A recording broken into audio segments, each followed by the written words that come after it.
हाँ, तो हम तीसरा प्रश्न कौन सा पढ़ रहे थे? लेखिका की माँ परंपरा का निर्वाह न करते हुए भी सबके दिलों पर राज करती थी। इस कथन के आलोक में लेखिका की माँ की विशेषताएं लिखिए। दूसरा पॉइंट है इसमें, लेखिका की दादी के घर के माहौल का शब्द चित्र अंकित कीजिए।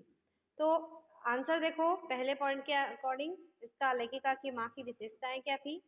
लेखिका की माँ सुंदर, नाजुक, ईमानदार, निष्पक्ष तथा मौलिक सोच वाली धनी व्यक्तित्व की महिला थी। ठीक है, वे परंपरावाद के खिलाफ थी और स्वतंत्रता आंदोलन के लिए काम किया करती थी। इन्हीं विशेषताओं के कारण घर भर के लोग उनका सम्मान करते थे। प्रभावशाली व्यक्तित्व होने के कारण लोग उनसे केवल सलाह लेते थे। किसी की भी गोपनीय बात को वे कभी अन्य को प्रकट नहीं करती थी। क्या विशेषताएं थी उसमें? पहली विशेषता क्या थी? पहला पॉइंट आप लिखेंगे, लेखिका की माँ सुंदर, नाजुक, ईमानदार, निष्पक्ष तथा मौलिक सोच वाली धनी व्यक्तित्व की महिला थी। पॉइंट, नेक्स्ट पॉइंट, वे परंपरावाद के खिलाफ थी और स्वतंत्रता आंदोलन के लिए काम किया करती थी। नेक्स्ट पॉइंट, इन्हीं विशेषताओं के कारण घर भर के लोग उनका सम्मान करते थे। नेक्स्ट पॉइंट, प्रभावशाली व्यक्तित्व होने के कारण लोग उनसे केवल सलाह लेते थे। फिर नेक्स्ट पॉइंट, किसी की भी गोपनीय बात को वे कभी किसी अन्य को प्रकट नहीं करती थी। वे कभी झूठ नहीं बोलती थी, इसलिए बाहर के लोग भी उनकी सलाह को पत्थर की लकीर मानते थे। उनका सारा समय किताबें पढ़ने, संगीत सुनने और साहित्य चर्चा में बीतता था। अपने बच्चों के साथ वे दोस्त की तरह रहती थी, हालांकि उन्हें मातृत्व, ममता देने और खाने पीने का भी वे ज्यादा ख्याल नहीं करती थी। तो ये थी लेखिका की माँ की चारित्रिक विशेषताएं। अब यहाँ है लेखिका की दादी के घर का माहौल। अब देखिए उसकी दादी के घर का माहौल कैसा था। लेखिका की दादी के घर में 3 पीढ़ियां एक साथ रहती थी, परंतु किसी की स्वतंत्रता और निजता में कोई किसी के लिए बाधक नहीं था। किसी की चिट्ठी तक कोई नहीं खोलता था और न ही उसके बारे में कोई पूछता था। दादाजी अंग्रेजों के प्रशंसक थे। लेखिका की दादी, परदादी और माँ लीक से हटकर रहती थी। परदादी ने तो उस समय की सामाजिक मान्यताओं से हटकर लेखिका की माँ के लिए लड़की की मन्नत मांग ली, यहाँ तक कि जग जाहिर भी कर दिया, जो आश्चर्यजनक था।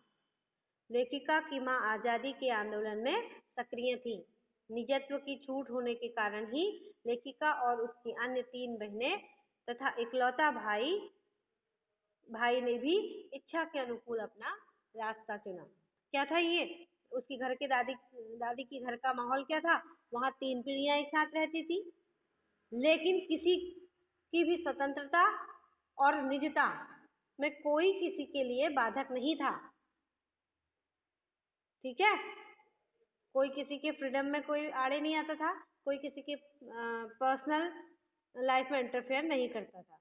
किसी की चिट्ठी तक कोई नहीं खोलता था और न ही उसके बारे में कोई पूछता था। दादाजी अंग्रेजों के जो दादाजी थे उनके, वो कैसे थे? अंग्रेजों के प्रशंसक थे। अब लेखिका की दादी और माँ जो थी वो लीग से हटकर रहती थी। परदादी ने तो उस समय की सामाजिक मान्यताओं से हटकर लेखिका की माँ के लिए लड़की की मन्नत मांग ली, यहाँ तक कि जग जाहिर भी कर दिया, जो आश्चर्यजनक था। लेखिका की माँ आजादी के आंदोलन में सक्रिय थी। निजत्व की छूट होने के कारण ही लेखिका और उसकी अन्य जो 3 बहनें थी और जो इकलौता भाई था, उन्होंने भी अपने अनुसार ही, अपने अनुकूल ही रास्ता खुद चुना कि उनको आगे क्या करना है। हालांकि उनके सारे जो भाई बहन थे वो लेखन के प्रति समर्पित हो गए थे। ठीक है, तो ये था तुम्हारा तीसरा प्रश्न। अब हम एक प्रश्न और पढ़ लेते हैं इसका। आप अपनी कल्पना से लिखिए कि परदादी ने पतोहू के लिए पहले बच्चे के रूप में लड़की पैदा होने की मन्नत क्यों मांगी। अब यहाँ देखिए क्या कारण था कि उन्होंने अपनी पुत्र वधू के लिए, अपनी पतोहू के लिए, अपने पोते की बहू के लिए, परदादी ने अपने पोते की बहू के लिए लड़की की मन्नत क्यों मांगी। तो लेखिका की परदादी का विशिष्ट और असाधारण था। लेखिका से लीक से हटकर चलना लेखिका की जो परदादी थी उनका व्यक्तित्व जो था वो बहुत ही असाधारण था। लीक से हटकर चलना उनका स्वभाव था। इसलिए उन्होंने पहली संतान के रूप में अपनी पतोहू के लिए लड़की की मन्नत मांगी। एक अन्य कारण यह भी हो सकता है कि उस समय के सामाजिक वातावरण के अनुसार परदादी को भी स्वयं लड़की होने का अपमान व तिरस्कार सहना पड़ा हो, जिसके कारण उसके मन में के एक कोने में लड़कियों के प्रति अत्यधिक लगाव, आदर और कोमल भाव ने जन्म ले लिया हो। यह भी हो सकता है कि वह अपने जीते जी समाज में लड़कियों का आदर सत्कार होते हुए देखना चाहती हो और इसकी शुरुआत अपने घर से ही करना चाहती हो।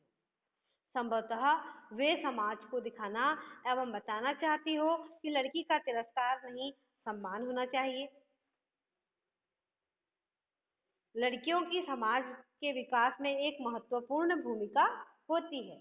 तो उसकी कल्पना, अपनी कल्पना से आपको लिखना है कि परदादी ने पतोहू के लिए पहले बच्चे के रूप में लड़की पैदा होने की मन्नत क्यों मांगी। ठीक है, तो आगे के जो प्रश्न हैं उनको हम अगली कक्षा में पढ़ते हैं। तब तक के लिए बाय।